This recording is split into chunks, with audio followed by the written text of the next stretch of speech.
María de Lourdes del Socorro Ochoa Neira. Estudios. Licenciada en Derecho por la Universidad Michoacana de San Nicolás de Hidalgo. Cursó la especialidad y la maestría en Derecho Internacional en la Universidad Nacional Autónoma de México y es candidata al doctorado en Derecho por esta misma casa de estudios. Actividades laborales.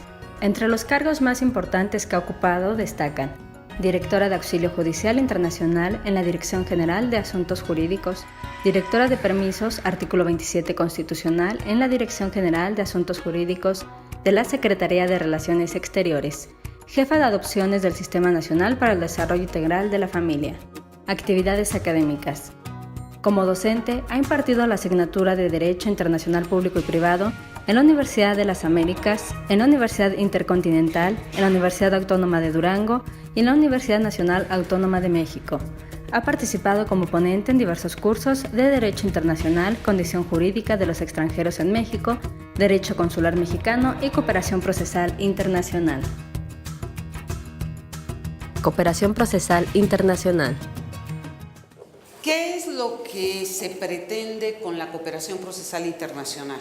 Inicialmente, todos sabemos que la Constitución Política de los Estados Unidos mexicanos establece como dos principios rectores de la justicia, primero su acceso y el debido proceso. Pero no solamente los establece como principios, también hay que garantizar que efectivamente se cumplan. Y una de las maneras de que se cumplan estos dos principios cuando una de las partes se encuentra fuera del país, en este caso de México, es la cooperación procesal internacional. Yo recuerdo cuando iniciaba la carrera de Derecho que alguno de mis profesores me decía que el derecho internacional era un derecho imperfecto, porque no tiene medidas coercitivas, porque no hay una autoridad supranacional, cuestiones de este tipo. Y a mí el camino me indicaba que tenía que estudiar Derecho Internacional, ¿no? Entonces, me acuerdo muy bien que dijo, el Derecho Internacional no sirve para nada. Y ese es el criterio de muchos de los profesores de las escuelas mexicanas, y no obstante la globalización. Entonces, el periodo de enseñanza-aprendizaje del derecho internacional y del derecho tanto público como privado en las escuelas de derecho, pues muchas veces no le damos la importancia que debiera, porque quizá pensamos que los supuestos que se pudieran analizar en estas materias, pues casi nunca nos tocan, como el caso Patiño, que siempre nos lo referían los maestros de internacional privado. Pues ahora, en esta época, en una época de globalización, de que el transporte aéreo, que hay familias de diversas nacionalidades, que ya las personas viajan, que los intereses, que hay tratados en materia comercial, que hay tratados en muchas situaciones mercantiles, que la cooperación internacional se ha intensificado, que hay un principio de integración tanto económica como territorial, como pasó en la Unión Europea, pues estos temas cobran muchísima más importancia y se intensifican el número de casos que se le pueden presentar tanto a los jueces o abogados o a toda clase de las poblaciones que atendemos esta situación, ¿no? Entonces, se busca el acceso a la justicia y el debido proceso. ¿Qué es una carta rogatoria? Ustedes, como jueces o como litigantes, le llaman exhorto y carta rogatoria a dos cuestiones totalmente diferentes, depende de a quién se dirijan. En el caso de derecho internacional privado, las palabras de exhorto o carta rogatoria van a ser indistintos. Cuando yo me refiero a carta rogatoria o a exhorto, es el mismo significado, no se hace ninguna diferencia. Entonces, es la figura jurídica por la cual un juez del país donde se está llevando a cabo el caso solicita a un juez de otro país donde se cuentan las partes o los bienes o cualquier situación que lo apoye para llevar a cabo la obtención de cierta información. No se puede obtener toda la información a través de exhorto o carta rogatoria. está muy limitado. ¿Por qué? Porque atiende el contenido de varios tratados internacionales. No podemos decirle, ay, ahora por favor ve y verifica tal cosa, si el tratado internacional no lo previó. Y además acordémonos que son dos soberanías que están conjuntamente trabajando, pero cada una de ellas se tiene que respetar y cada una de ellas aplica su derecho. Y solamente con los tratados internacionales se hacen nexos para llevar a cabo la diligencia solicitada por el juez exhortante. Las diligencias de las cartas rogatorias exhortos son únicamente para realizar esto: notificaciones, emplazamientos, citaciones y obtención de algunas pruebas. Los actos coercitivos o que impliquen cualquier embargo o descuento de pensión alimenticia no se pueden llevar a cabo a través de exhorto. Es muy frecuente que nos digan, que nos lleguen cartas rogatorias y nos digan, a ver, Relaciones Exteriores, dile al juez de Filadelfia que investigue dónde trabaja, que investigue cuánto gana, qué bonos le dan y que te den el 30%, y nos proporcionan el número de cuenta de la persona que está solicitando la pensión alimenticia. Lamentablemente no se puede hacer, y digo lamentablemente porque las condiciones de las personas que están solicitando pensión, pues en la mayoría de los casos son muy difíciles, pero no se puede hacer. Está en proceso, está en análisis, que México se adhiera a un tratado internacional del cual Estados Unidos forma parte, firmado en el 2007, también es un convenio de La Haya, para que se hagan efectivas las pensiones alimenticias. Entonces eso va a ser un megalogro. Dicen, ¿cuántas pensiones alimenticias tienes? No, pues 5,000, 2,000, 10,000, pero cualquier pensión alimenticia, ustedes saben el impacto que tiene en una familia, ¿no? Entonces esperemos que pronto se firme. Esto es muy importante que lo recordemos para evitar desgaste de tiempo y que nosotros le tengamos que devolver los documentos. ¿Cómo elegir la vía? ¿Qué tengo que hacer? ¿Qué preguntas me tengo que responder para decir, ok, me están pidiendo una diligencia? ¿Qué tengo que hacer para llevar a cabo esta diligencia en el extranjero? Primero, ¿quién? ¿A quién se va a emplazar, citar o notificar? ¿O se pretende que se obtengan pruebas? Aquí es muy importante determinar la nacionalidad. Si es mexicano es un camino, si es extranjero tendrá que llevar otro camino que vamos a ir analizando. Los procedimientos difieren totalmente del primer supuesto. ¿A quién se va a notificar, a quién se va a emplazar y a quién se va a citar? Una vez que determinamos si es mexicano o extranjero, vamos a decir a dónde va la carta rogatoria, a qué país. Hay que determinar si es, el primer supuesto, si es mexicano, tiene que ser una rogatoria consular. Si es extranjero, tendremos que aplicar obligadamente convenciones suscritas por el Estado a donde se va a enviar la carta rogatoria y el Estado mexicano. Y reciprocidad cuando no existe ningún tratado internacional en materia de cooperación procesal internacional entre México y el país de destino de la carta rogatoria. ¿Para qué? También es importante que ustedes como juzgadores determinen para qué. Es notificaciones, emplazamientos, citaciones, obtención de pruebas y que no tenga actos coactivos.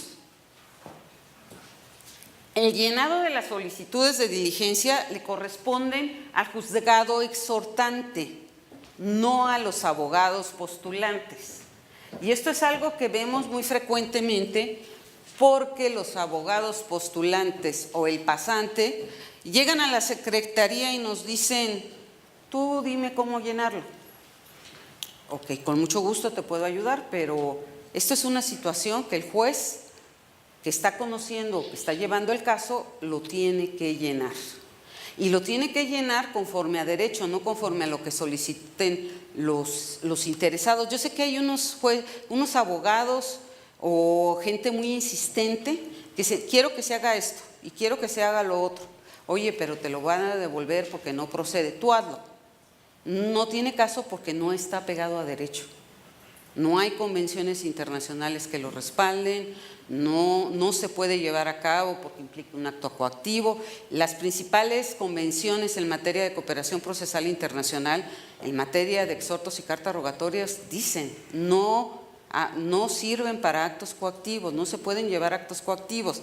Para que se realice un acto coactivo se requiere otro procedimiento. En algunos países la homologación de sentencia, pero ya tiene que ser cosa juzgada en México. Y generalmente lo que nosotros hacemos es recién inicia el juicio. ¿Cómo se organizó la comunidad internacional al suscribir tratados internacionales? Para poder coordinar a todos los sistemas jurídicos, para coordinar las nacionalidades, para coordinarse en la dirección, en cosas tan simples como qué significa esta palabra para ti, o ayúdame a que llegue, o ya llegó. Los tratados, la Convención Interamericana y la Convención de la Haya, establecieron que una autoridad central fuera la que recibiera la documentación, la dictaminara y la distribuyera. Esas son las atribuciones que tiene la Secretaría de Relaciones Exteriores en materia de exhortos y cartas rogatorias. Son 9 tratados internacionales, que realmente son 7 porque 2 son protocolos adicionales, en los que el área de auxilio judicial internacional son las que se funge como autoridad central para recibir, revisar y distribuir. Generalmente son cuestiones de forma, no de fondo. Pero si son muy obvias las cuestiones de fondo, por ejemplo, que venga una situación de embargo. Ayer hablaba con la representante de la autoridad central en Suiza y tenemos un caso en particular de un embargo de cuentas bancarias en Ginebra, Suiza. Y entonces nosotros vimos embargo y le dijimos, ¿sabes qué? No procede. Y me dice, no, lo que ustedes tienen que hacer es notificarle que sus cuentas ya están embargadas. Y están embargadas en Suiza porque las cuentas, él era cuentaviente en Suiza, no es cuentaviente en México. Entonces solamente era notificarle las cuentas embargadas. Entonces en este caso sí se puede hacer la notificación porque no implica el embargo. El embargo ya estaba hecho, ¿no? Entonces, estas son la legislación. Hay 2 que son fundamentales también para nosotros, que realmente no se utilizan. Es la Convención Interamericana sobre Prueba e Información acerca del Derecho Extranjero y la Convención Europea sobre Información relativa al Derecho Extranjero.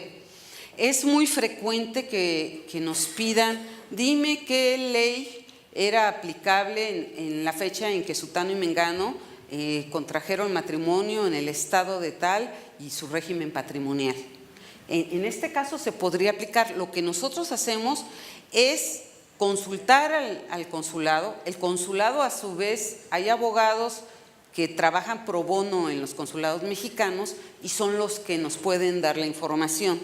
Pero en vista de que ya toda la legislación aparece en los servicios de Internet, muchos países ya no la dan.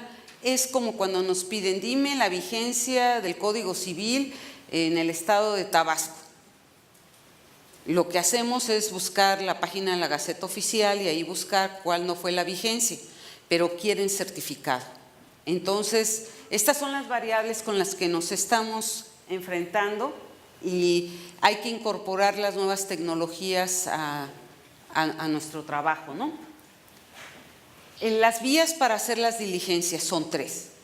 A través de oficina consular, sí y solo sí la persona emplazar, notificar, citar u obtener pruebas es mexicana.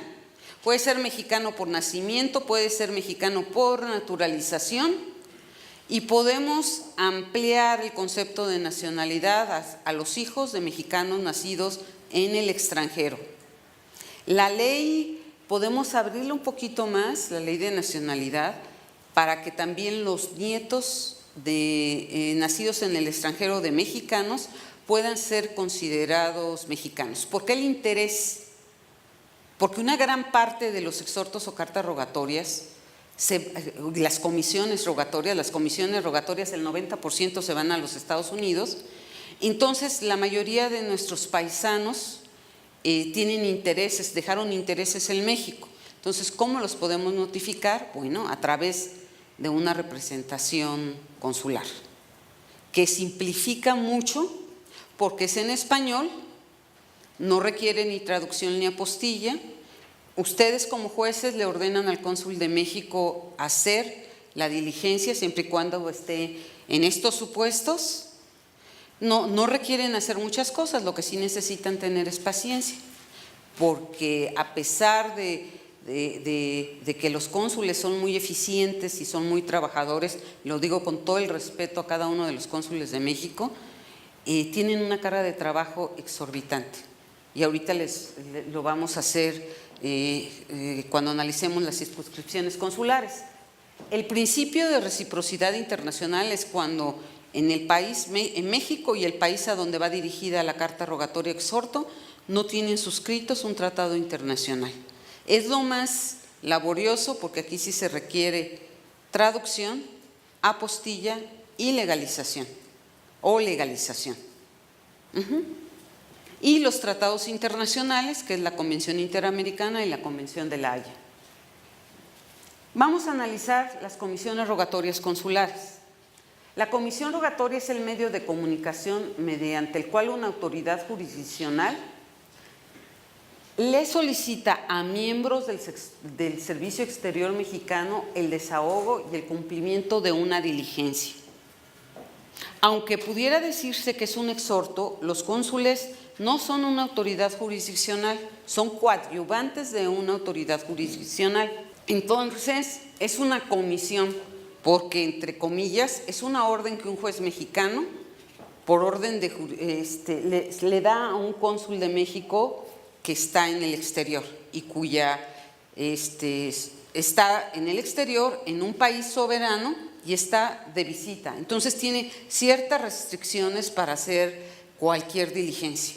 ¿Cuál es el fundamento jurídico de las comisiones rogatorias consulares? En principio, el artículo 5 de la Convención de Viena sobre Relaciones Consulares, que es el que faculta a todos los cónsules, no solo a los cónsules mexicanos, a realizar las diligencias que le soliciten los órganos jurisdiccionales de su estado, del estado que envíe. El artículo 28 de la Ley Orgánica de la Administración Pública Federal, el Código Federal de Procedimientos Civiles, la Ley del Servicio Exterior Mexicano y su reglamento. Un principio que también deben considerar es que si bien la Ciudad de México tiene un código propio, un código civil y un código de procedimientos propios, también lo es que en los consulados mexicanos aplica la legislación federal. Entonces, afortunadamente se parecen mucho. La ley aplicable para las rogatorias es el Código Federal de Procedimientos Civiles. Si hay cualquier variable, lo tienen que hacer saber ustedes como jueces. Tenemos una situación que se nos presenta frecuentemente con los juzgados federales y la interpretación que le dan al artículo 27 de la Ley de Amparo. Ellos dicen, tú aplica la fracción 1, tú, cónsul de México, aplica la fracción 1, que dice cuando el domicilio del notificado se encuentre en el mismo ámbito de jurisdicción donde se encuentra el juzgado. Entonces considera que el cónsul es un juzgado, el consulado es un juzgado.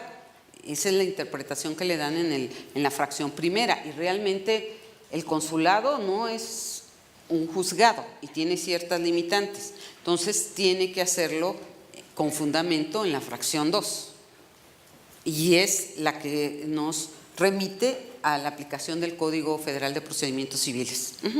Dice, Convención de Viena habla de que en materia de exhortos o cartas rogatorias, en este caso de comisiones rogatorias consulares, comunicar decisiones judiciales y extrajudiciales y diligenciar comisiones rogatorias de conformidad con los acuerdos internacionales en vigor y a falta de los mismos, de manera que sea compatible con las leyes y reglamentos del Estado receptor. Aquí nos está dando una salida cuando los estados no forman parte de ningún tratado, y entonces en la parte final del articulado dice que siempre y cuando sean compatibles con el Estado receptor. Esto quiere decir que se puede aplicar la reciprocidad internacional.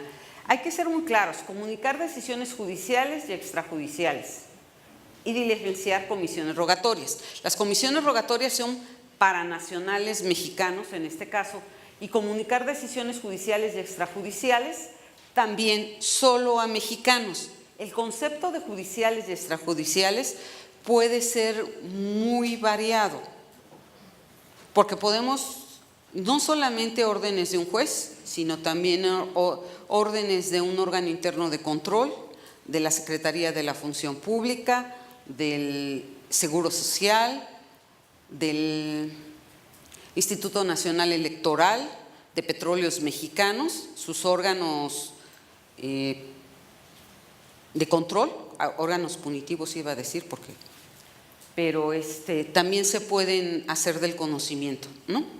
Las comisiones rogatorias consulares se pueden presentar únicamente aquí al lado, en la Dirección General de Asuntos Jurídicos y en las 34 delegaciones foráneas de la Secretaría. En las delegaciones metropolitanas, donde se expiden los pasaportes, ahí no reciben exhortos o cartas rogatorias.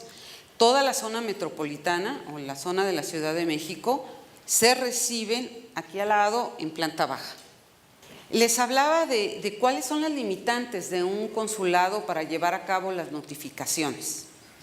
Recordemos, uno, que hay un principio soberano y que en algunos casos nos explicaban las inmunidades como si fueran una burbuja donde el Estado receptor no tuviera jerarquía, porque el territorio donde se ubicaban las embajadas o consulados eran propiedad del Estado que envía.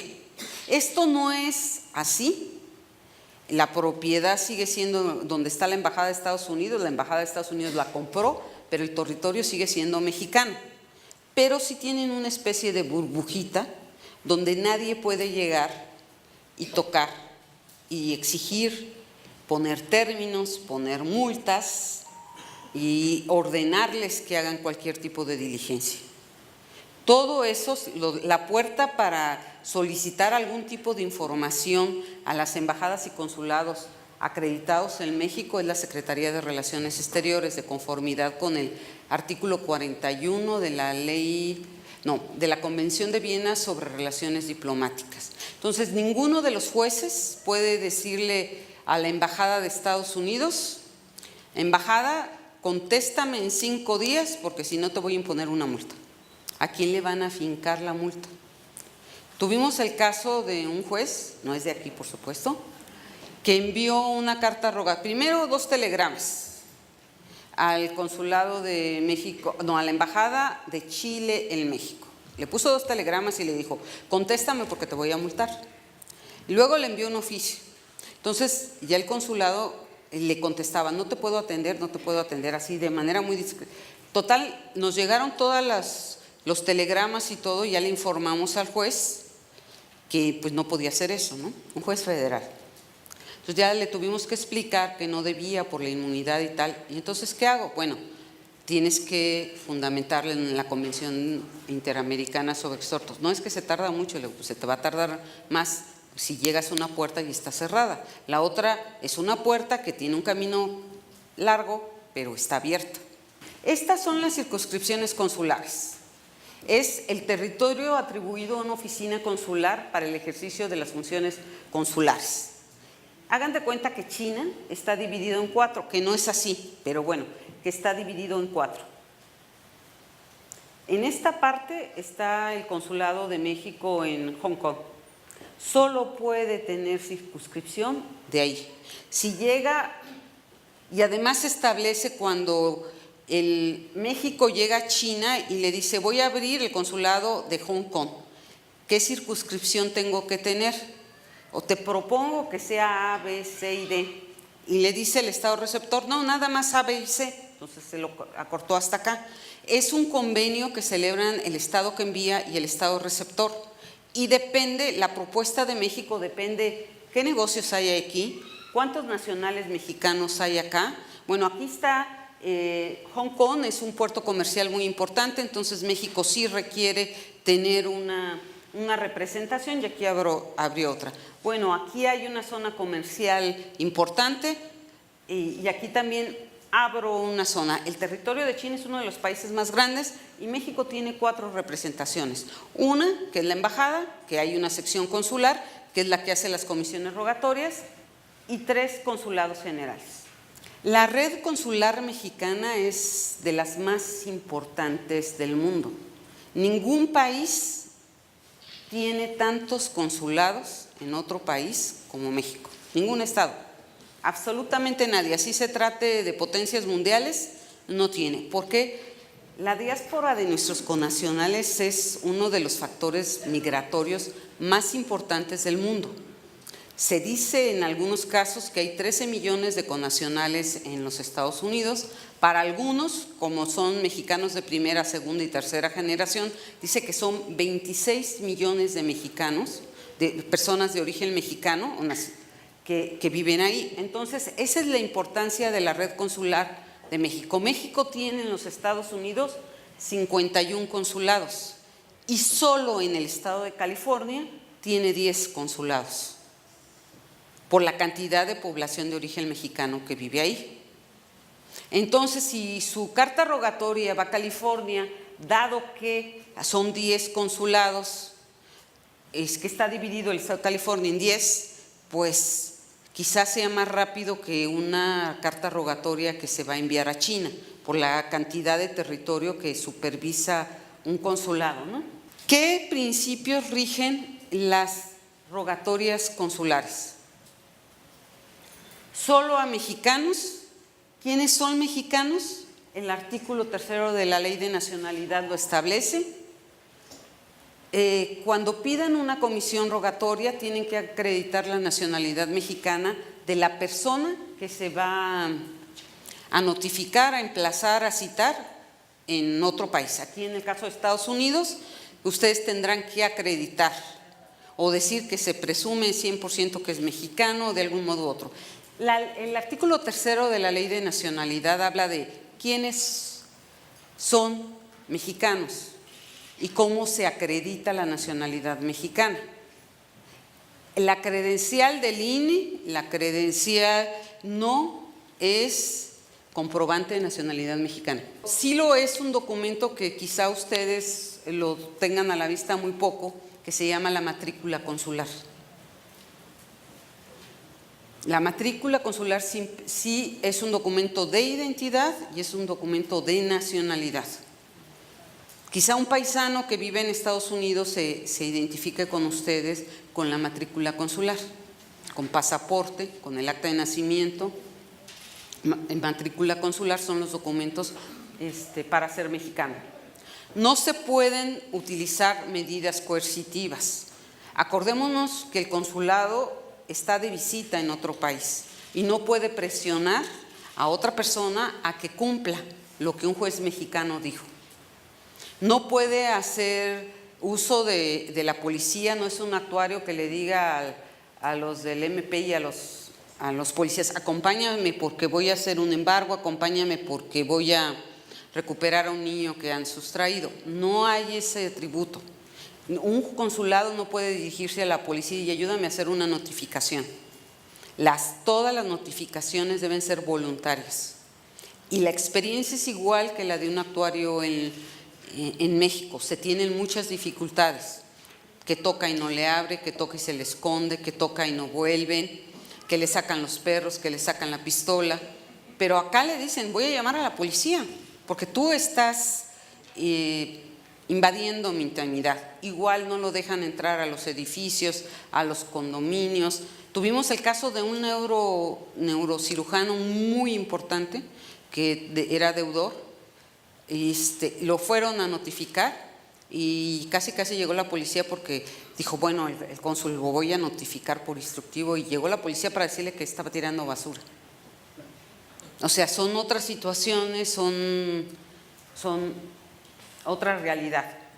Se aplica en principio, lo pongo en principio porque también se puede aplicar de manera supletoria los códigos de procedimientos civiles de los estados, siempre y cuando no se oponga a la legislación del estado receptor. Y algo que es muy triste, ya sé que la aplicación de la justicia debe ser gratuita, pero pues en este universo no hay manera de que los consulados absorban el costo del traslado, de los viáticos. Siempre tiene que ser un miembro del servicio exterior, se tienen que trasladar 6, 8, 10 horas, hay que dejar el primer citatorio, el segundo citatorio, la pernocta. Entonces, sí, en algunos casos tenemos que informarles al juzgado que obtenga el dinero de los interesados para cubrir esto, y es en dólares o en euros. Algo que trabajamos mucho, que recién acabo de terminar un oficio. No se pueden hacer anotaciones marginales a través de exhorto o carta rogatoria. ¿Por qué? Porque las anotaciones marginales es algo casi exclusivo de México. Las anotaciones marginales no existen en otros países. ¿Cómo les diré? La veracidad de un divorcio se acredita con el acta de divorcio apostillada o legalizada, traducida. No se requiere que eso se inserte en el acta de matrimonio. Hay países donde no existe y hay otros países que ni siquiera saben qué tienen que hacer, ¿no? Entonces, las anotaciones marginales no se realizan. Y otra cosa, se tendrían que realizar con la homologación de la sentencia del juez mexicano en el estado donde se pretendía realizar la anotación. Entonces, por exhorto o carta rogatoria no se puede realizar. Si ustedes requieren una anotación marginal porque los señores son muy insistentes, necesitan contratar un abogado en el país donde se va a realizar. Tenemos un caso de un matrimonio celebrado en Canadá, el divorcio se realizó en México. Uno de los interesados tiene mucho interés en que su acta se haga la anotación marginal en su acta de matrimonio. No existe.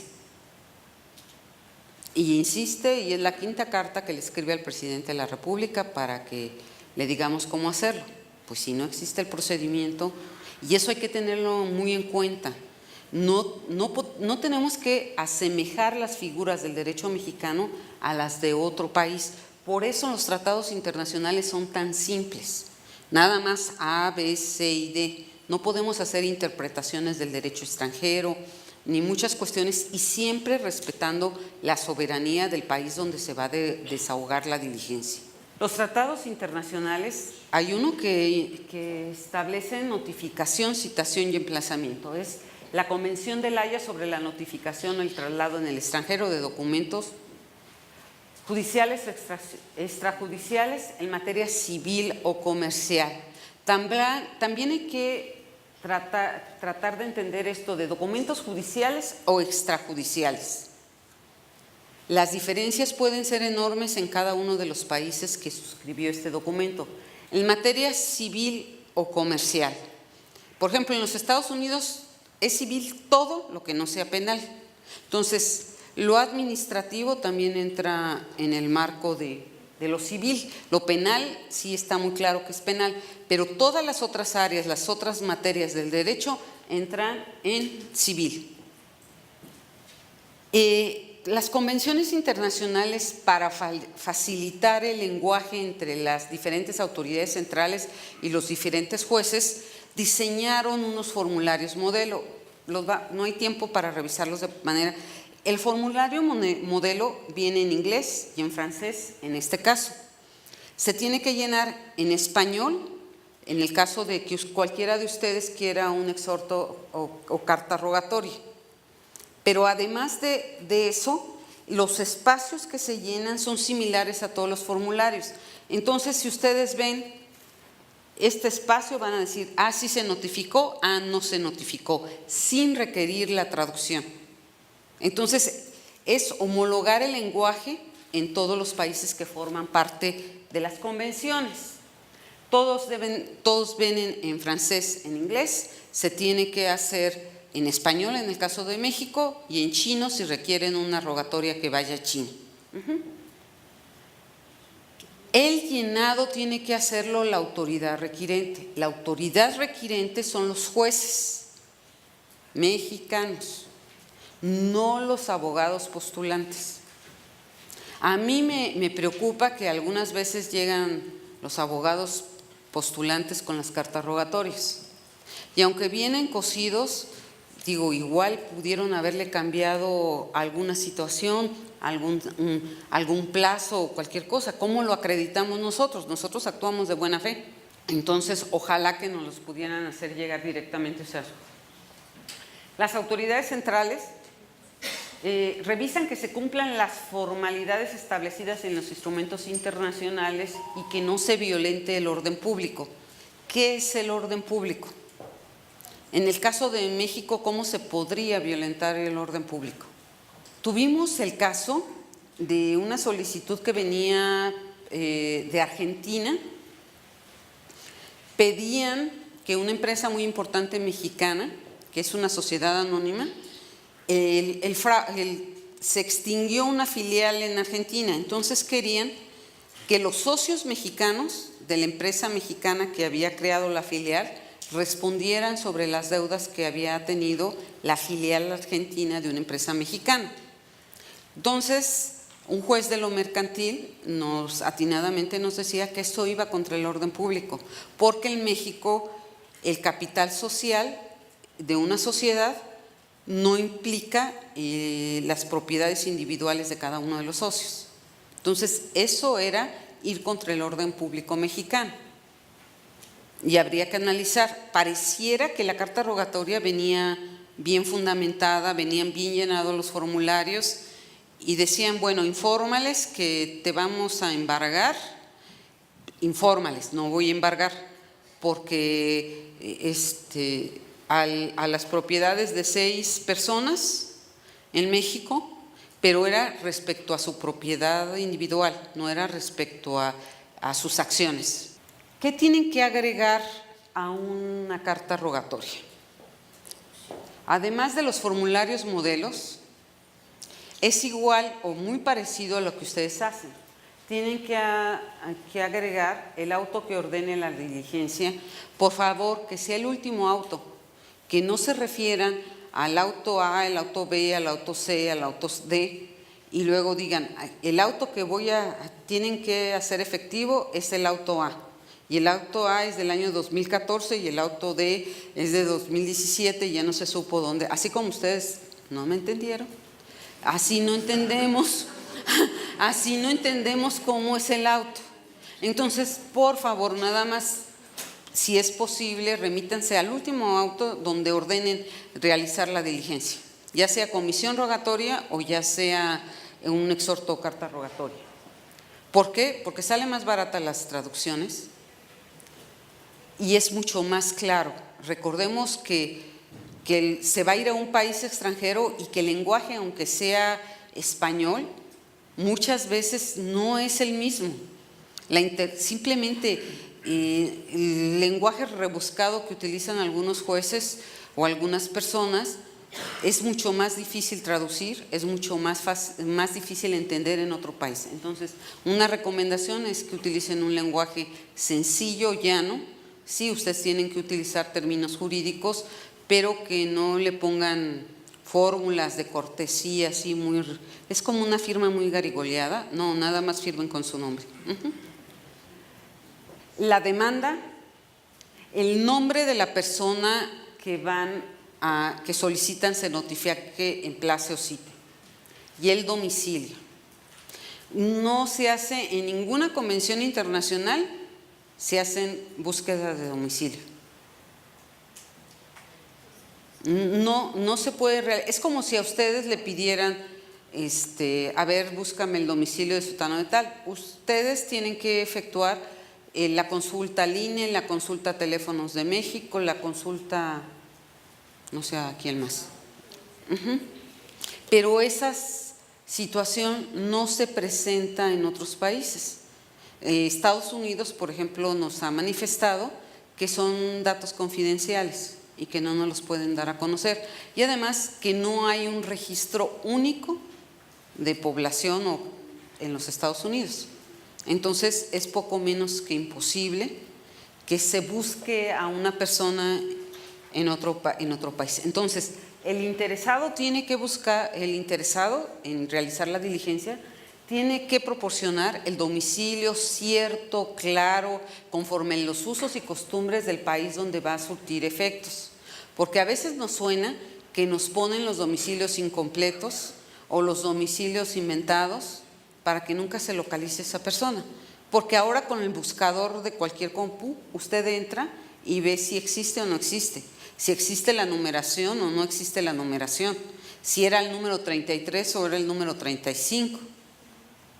Y también que permitan hacer estas salvedades, porque por ejemplo en las notificaciones de actuarios mexicanos nos dicen, hay un caso muy famoso que quiere notificar a un personaje muy importante y dice, en el piso 1 no vive, no está su oficina.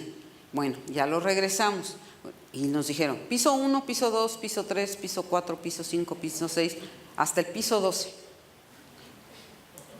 Y el actuario decía que no le especificaban en qué piso, pues toquen todos, a ver dónde le abre.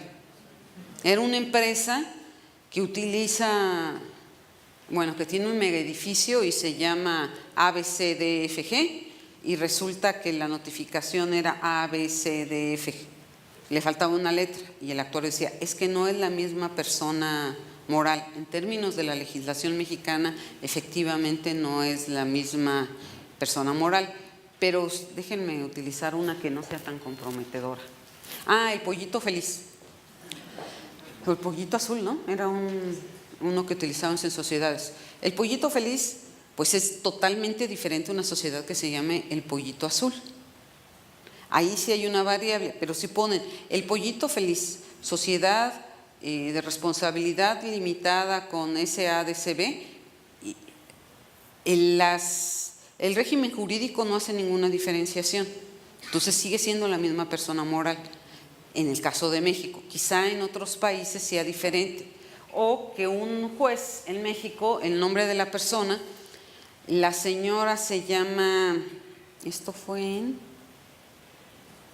hago en cuenta, se llamaba María Asunción Rodríguez Sánchez. A las Asunciones se les dice chonitas. Y entonces ¿pero cómo le dicen? ¿Chonita? No, era una Salud, María Salud. Y le pusieron nada más el nombre Salud Smith. Y entonces va el cónsul mexicano y le dice, a ver, ¿está aquí? Sí, pero ahora me llamo, ya me cambié porque ya uso el apellido de mi esposo. Saca su licencia de conducir, llega al juzgado y nos dice, ¿saben qué? En la comisión rogatoria que ustedes hicieron, uno, no es la misma persona porque yo te dije que a María de Salud tal, y tú me notificaste a una con otro apellido. Y dos, el 18 de noviembre fue día inhábil. Si es que se recorrió el 20 de noviembre o algo así. Entonces, también los días hábiles e inhábiles en otros países son diferentes. Y también tendrán que considerarlo ustedes. Entonces, el nombre de la persona tiene que ser claro y ustedes tendrán que ver realmente cómo se llama para no cambiar el domicilio, que sea claro, la traducción y por duplicado.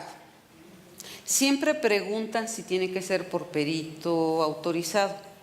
La convención habla de traducciones, pero en México las traducciones tienen que ser por perito. Y tienen que ser por perito porque el tercero en discordia puede impugnarlas. Recibimos una del catalán al español que no no traía una hoja que era un recibo de una colegiatura que perfectamente se entendía y nos echaron abajo todo el procedimiento por la falta de una traducción que en principio era legible en español. Entonces, la fama que tenemos en el mundo del auxilio judicial internacional es que somos muy duros, muy perfeccionistas, pero pues es que nos hace así con los jueces. O sea, nosotros les pasamos un exhorto que no esté bien hecho, digo, nos podemos equivocar y asumimos nuestra responsabilidad, pero ustedes nos lo regresan o se van al amparo y en lugar de ayudar, estamos atrasando el procedimiento. No tenemos muchos, como 50, no es cierto, 2. ¿Cuáles fueron las declaraciones efectuadas por México? ¿Qué es una declaración? La declaración es una manifestación de un país al momento en que se adhiere a un convenio internacional. No todo el articulado de un convenio internacional puede ser susceptible de hacer reservas o declaraciones, pero en el caso de México hizo algunas reservas en la aplicación de este convenio internacional. Las solicitudes deben dirigirse a la autoridad central. En este caso, todo lo que llegue con fundamento en la Convención de La Haya tiene que llegar a la Dirección General de Asuntos Jurídicos. Toda la documentación debe ser traducida al español. Este fue un logro del tamaño del mundo para México, porque la tendencia en las convenciones internacionales es que vengan en inglés y en francés, las traducciones las hagan como las hagan y tal. Pero México dice no. En la legislación mexicana el idioma oficial es, bueno, no el idioma porque ni siquiera existe, lo tienes que hacer en español. Y si no viene en español, no te lo admito. También en Estados Unidos dijo en la Convención Interamericana que todo tiene que ser en inglés. Pero países como Costa Rica no pusieron esta declaración. Entonces, en un evento muy parecido al de ahora, donde estaban los jueces de Costa Rica, yo llego y digo, no, es que nosotros dijimos que traducidos al español, y estaba aquí el secretario general de La Haya y me volteó a ver así como que cállate, porque para ellos representa un logro de que se firmen los tratados internacionales sin reservas y sin declaraciones. Costa Rica igual tiene quizá una población que hable más inglés que en proporción a nosotros, pero aquí, independientemente de que cualquiera de nosotros hablara inglés a la perfección o chino a la perfección, los documentos tendrían que venir en español. El formulario modelo llenado al español. Los agentes diplomáticos extranjeros con fundamento en La Haya no podrán hacer notificaciones. Siempre lo tienen que hacer a través de una autoridad jurisdiccional mexicana. Algunos países sí lo permiten. En el caso de México dijo tú quieres notificar con fundamento en La Haya a tus nacionales en México, lo puedes hacer, pero no puedes notificar a ningún mexicano ni a una persona oriunda de un tercer país, solo a tus nacionales. Los gastos de la diligencia a cargo de los interesados es un supuesto. La justicia, entre comillas, deja de ser gratuita, porque los interesados tienen que hacer el pago. Y el principio de aguardar para proveer. Ustedes nos pueden enviar cuantos recordatorios quieran, y nosotros les vamos a decir, ya le pregunté a la autoridad central francesa, ya le pregunté a la autoridad central italiana, Embajada de México, por favor ayúdame a preguntarle a la autoridad central checa o polaca cómo va el trámite. Pero ustedes no pueden tomar ninguna resolución hasta que les acreditemos si se pudo o no se pudo llevar a cabo esa notificación. No es el caso de Francia. En Francia no siguen este principio. En Francia, si se notificó a la persona, si se intentó notificar solamente, tiene la misma validez y aplican el derecho. Entonces, ¿qué pasa en que yo me imagino que un abogado medio especialón pone un domicilio erróneo para que no se lleve a cabo la notificación.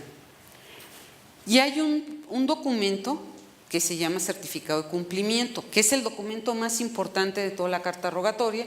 Es un documento donde se dice, ¿se llevó a cabo la notificación? ¿Sí o no? Y es lo que ustedes, cuando vengan de un país diferente a México, ustedes lo tendrán que llenar. Hay una convención que funciona en los Estados americanos, que también es muy eficiente. La de La Haya la utilizamos más Estados Unidos y Europa. La interamericana, los países de América Latina y algunas veces para Estados Unidos. Algunas veces, la mayoría, porque esta es gratuita, la Convención Interamericana, y la Convención de La Haya para Estados Unidos cuesta $95. En la Convención de La Haya solamente 3 países cobran, es Grecia, 100 euros, Canadá, $100 canadienses y Estados Unidos, $95 estadounidenses. La Convención Interamericana es muy parecida en cuanto al fondo de la Convención de La Haya. De hecho, de aquí sacaron algunas ideas. Los formularios son diferentes. Viene más o menos auto que ordene la diligencia, la demanda, el nombre de la persona, el domicilio, la traducción oficial, el triplicado, advertencias o prevenciones. ¿Qué son las advertencias o prevenciones o el aviso que viene en la Convención de La Haya? Es una hoja que dice, ojo, este es un documento judicial que puede perjudicar tu vida económica, tu vida familiar, tienes que acercarte a un profesional para que te oriente. Y también donde le dice, en el estado que te están demandando, hay una figura que se llama ABC, en el caso de México pues, se llaman abogados de oficio, para que te apoye en dar respuesta. Para que lo apoyaran en dar respuesta, el extranjero tendría que venir a México a presentar la contestación de la demanda. No se pueden hacer, porque muchos extranjeros notificados en otros países llegan a la embajada y dicen, te traigo mi contestación para que lo hagas. ¿No? Eso no se puede hacer. De regreso no hay manera. No se pueden dar respuestas, contestaciones de demanda ni reconvenciones a través de exhorto, carta rogatoria. O sea, el interesado, la persona demandada, citada, emplazada o de la que se pretendan obtener pruebas, de las pruebas no, tienen que presentarse directamente en el juzgado exhortante o ante la autoridad exhortante. Declaraciones de México, que se establecía una autoridad central, que también es la Dirección General de Asuntos Jurídicos, y la tramitación del exhorto no obliga al reconocimiento de sentencias extranjeras. Esto es, si se recibe un exhorto de Chile, se hizo la notificación, se fue por rebeldía y después Chile quiere hacer efectiva esa sentencia, México no tiene la obligación, si no cumple los requisitos para hacerla valer en México, no solamente porque haya realizado el exhorto o no, tienen que cumplirse otros requisitos. La contestación se debe hacer al juzgado exhortante, no a través de la Secretaría de Relaciones Exteriores, no a través de los juzgados. Otra declaración que México ha hecho es que no se puede notificar por correo en México.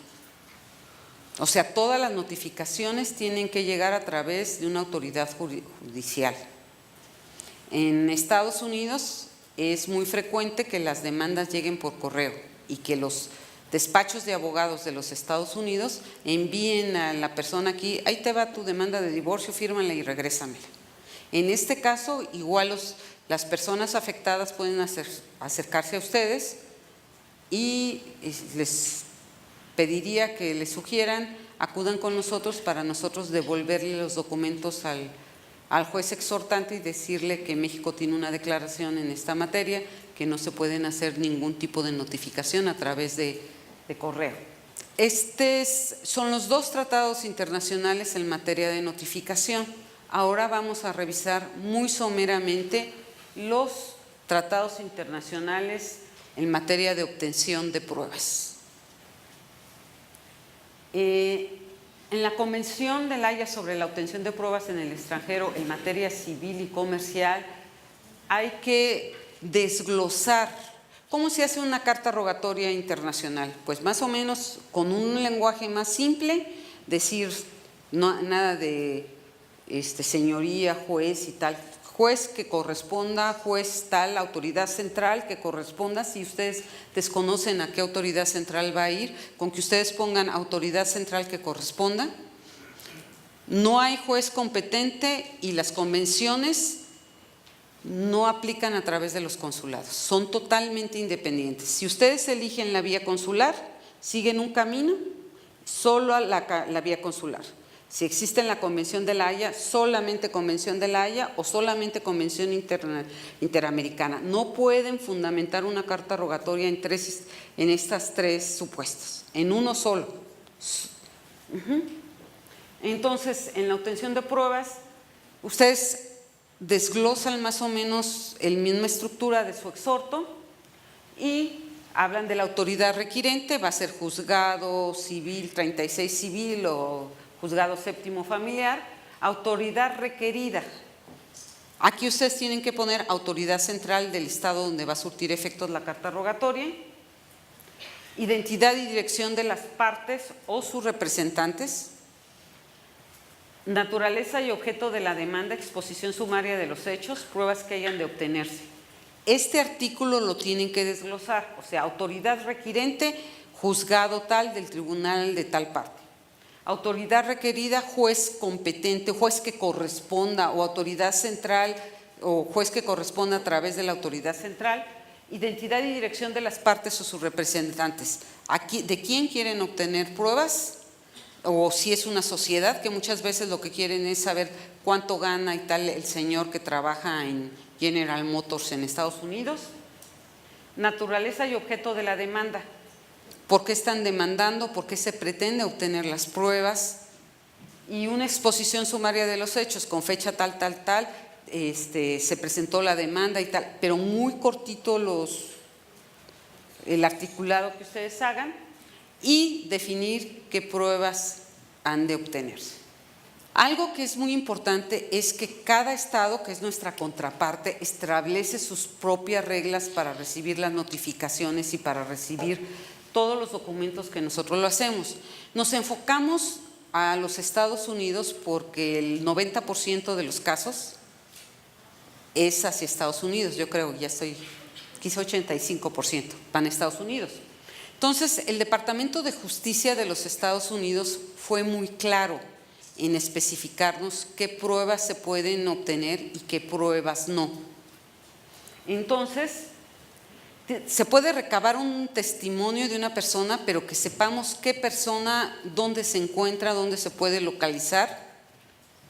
No se puede realizar búsquedas para localizar a un individuo o sus propiedades o para establecer su nivel socioeconómico. Ustedes, en el caso, quisieran saber cuánto gana, dónde vive, no se pueden obtener a través de la Convención de la Haya. Sí puede solicitarse.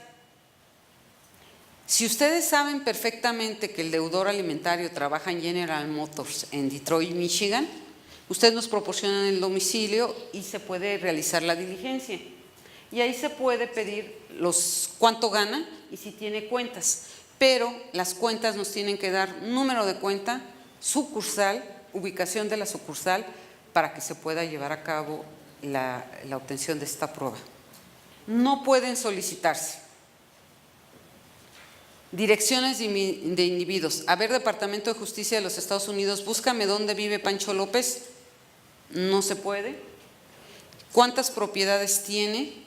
Tiene en tal parte, en tal parte, en tal parte, nada. Ustedes tendrían que hacer la búsqueda individual. Les quiero dar una buena noticia, cobran mucho, pero pueden. Hay abogados en los Estados Unidos que se dedican únicamente a buscar a individuos, buscar propiedades, buscar si expidieron o no expidieron testamento. Estado civil de las personas, tampoco. Los temas de herencia, si dictaron o no testamento, dónde lo dictaron, a quién hicieron como beneficiarios, no se puede. En los Estados Unidos no es como que aquí en el Archivo General de Notarías o ya la Secretaría de Gobernación ya tiene un registro nacional de testamentos, que también los testamentos hechos en consulados se registran ahí. En los Estados Unidos no es esto. Ustedes hacen su testamento, se lo dan a quien más confianza le tengan, o bien se lo dan a su abogado. No hay un registro de testamentos. Y son mucho más impugnables que lo que pudieran ser los que se dictan en México. Asignación de peritos.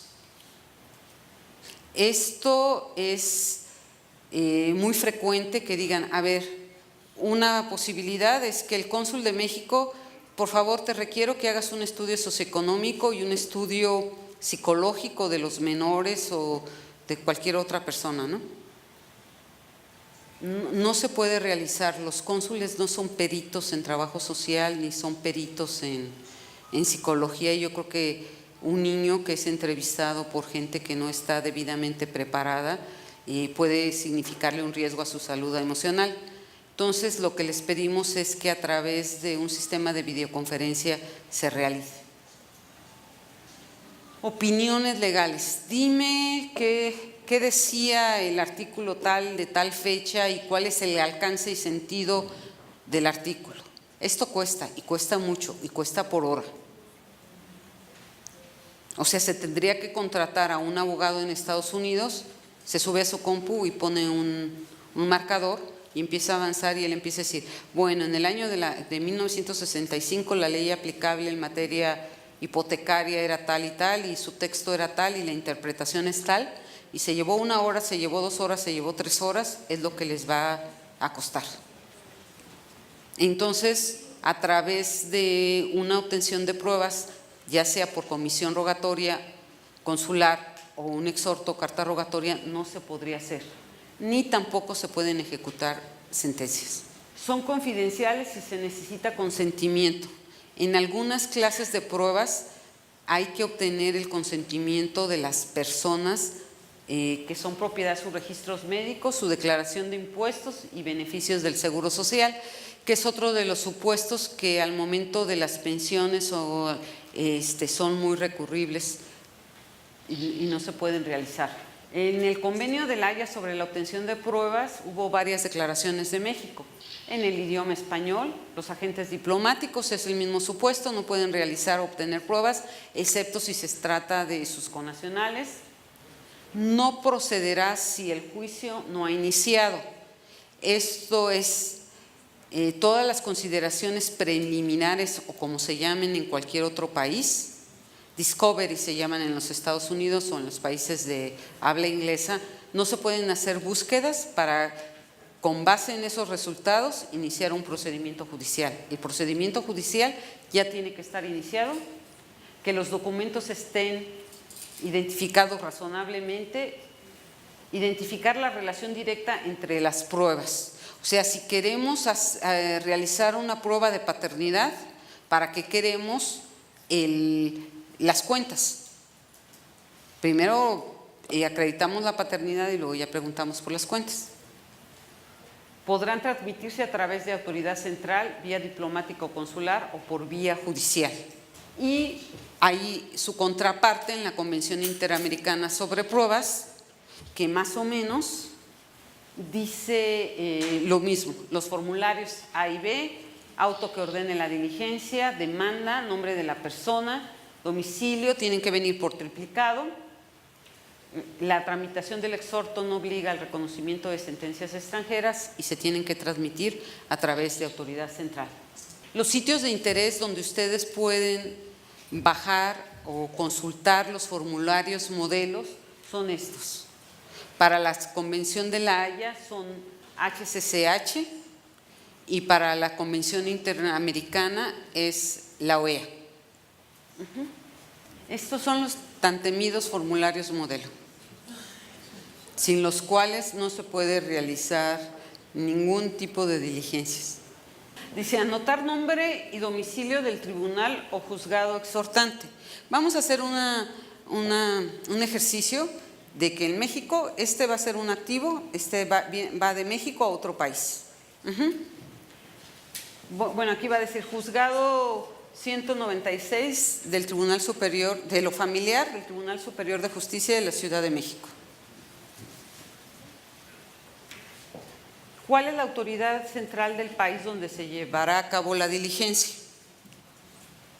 Vamos a hablar de que va a Estados Unidos y entonces los Estados Unidos subrogaron a una empresa privada que se llama ABC, Process Forwarding International, que es una empresa la que cobra los $95 por llevar a cabo la diligencia de notificación. Entonces, ahí le pueden poner ABC, vienen todos los formularios y cuando les devolvemos las cartas rogatorias, ahí viene. Asentar el nombre de la persona a notificar, el domicilio completo, la calle, el número, la ciudad, código o zona postal. Si va a Estados Unidos, acordémonos de que va invertida la dirección, invertida en el sentido que nosotros tenemos. Primero va el número y luego el nombre de la calle, el nombre de la avenida, el nombre del bulevar, el nombre de… Y en el caso de México es primero la calle y luego el número. Aquí hay que especificar el condado. En el caso de México es municipio, hay que poner el número interior y el número exterior. En otros países puede cambiar, en países latinoamericanos puede cambiar este orden. En Nicaragua, en Panamá, en Honduras, dicen atrás del árbol que está en la tienda a 10 pasos de la iglesia de San Benito. Entonces, no hay nombres de calles, no tienen números, la manera en que identifican dónde se ubica el inmueble donde se pretende hacer la notificación se ve así. Entonces hay que considerar los usos y costumbres del país donde va a surtir efectos esta notificación. La autoridad exhortante debe elegir si es A, B o C según las normas legales, según la norma particular, en su caso, por simple entrega al interesado, que casi siempre es No, ustedes entregan la notificación al interesado, pero también pueden optar por estas dos supuestos. Describir los documentos. ¿Qué documentos habíamos dicho que se tenían que acompañar? Primero, el más importante es la carta rogatoria. El auto donde se ordene la diligencia, la demanda y los documentos complementarios a la demanda.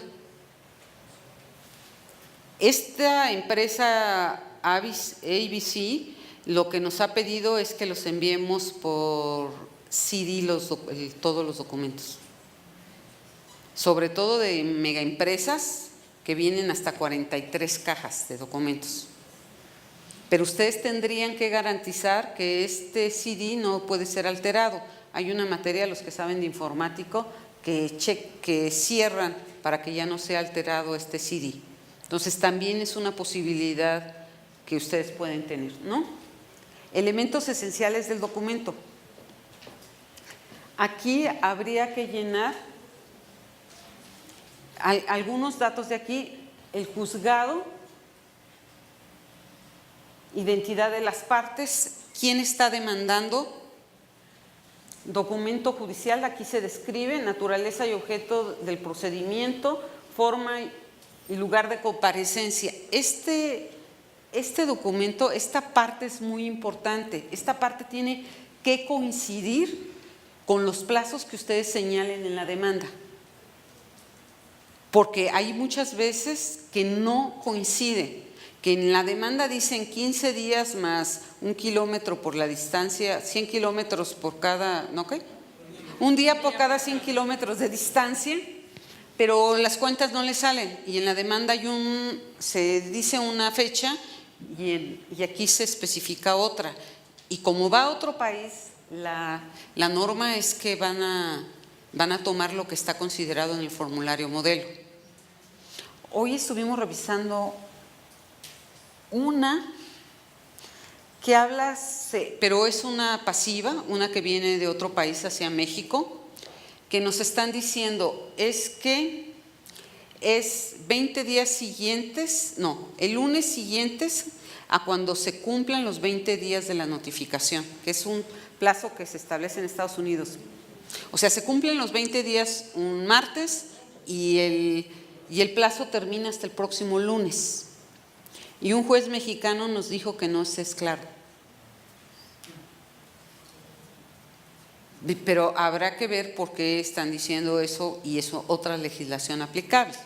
Entonces, nosotros tendremos que explicarle al juez que los términos no los establecemos nosotros ni la legislación mexicana, que los establece el juez que está exhortando. Y si es un uso costumbre o es un precedente que se diga, son 10 días después del primer lunes en que se haga la notificación. Yo creo que queda claro, ¿no?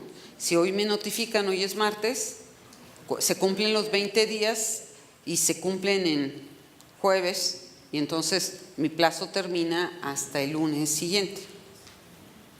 En la parte de hasta abajo no se requiere que sea llenado. Este es el documento que les decía que es el más importante que tienen que llenar. Pero en este caso, como nosotros vamos a enviar a Estados Unidos una carta rogatoria, lo tienen que dejar en blanco. Siempre lo tiene que llenar el juez exhortado, no el juez exhortante. Y aquí dice si se llevó a cabo o no la notificación.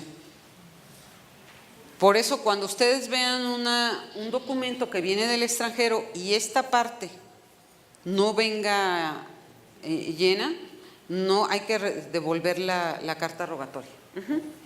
Y lo que les decía que es importante, el aviso, que se le está diciendo a la persona notificada, emplazada o citada, que es un documento judicial que tiene que tomar las medidas necesarias para que se defienda. Y en su caso, si en el país que lo está demandando hay un órgano gratuito de orientación o abogados gratuitos. Y este es el protocolo, el formulario del protocolo de la Convención Interamericana. Es otro formulario y más o menos es la misma información. Anotar el nombre y domicilio del tribunal, aquí Plaza Juárez número 8, piso 16. Anotar el número de expediente judicial, eso no nos lo están pidiendo en la otra autoridad central requirente. Si va de parte de ustedes a otro país, la autoridad central requirente es la Secretaría de Relaciones Exteriores. No llenen los espacios de autoridad central requirente, porque le ponen el sello y la firma y luego uno le tiene que dar la vuelta para poner el sello y la firma. Autoridad central requerida. Esta autoridad central ustedes la pueden encontrar en la página www.oea.org en tratados y luego ya se van al convenio, puede ver por materia, por fechas de que se firmó, buscan exhortos y cartas rogatorias y ahí aparece las autoridades centrales de cada país. Por ejemplo, en Costa Rica es el Ministerio de Relaciones Exteriores, en muchos otros países es el Ministerio de Justicia, en Ecuador es el Ministerio de Relaciones Exteriores y Movilidad Humana, en Uruguay es el Ministerio de Educación, ¿verdad? O sea, cada país estableció autoridades judiciales diferentes. Lo más general es que sea el Ministerio de Relaciones Exteriores o el Ministerio de Justicia. En el caso de México hay de todo, las autoridades centrales. Si existe, ¿quién está solicitando llevar a cabo la rogatoria? Si hay algún apoderado. Esto quizás sea más simple de llenado, es más largo, pero es más simple. Anexo al protocolo, el formulario B, y también existe en el certificado C, en el C, el certificado de cumplimiento. Aquí dice si se llevó a cabo o no la carta rogatoria.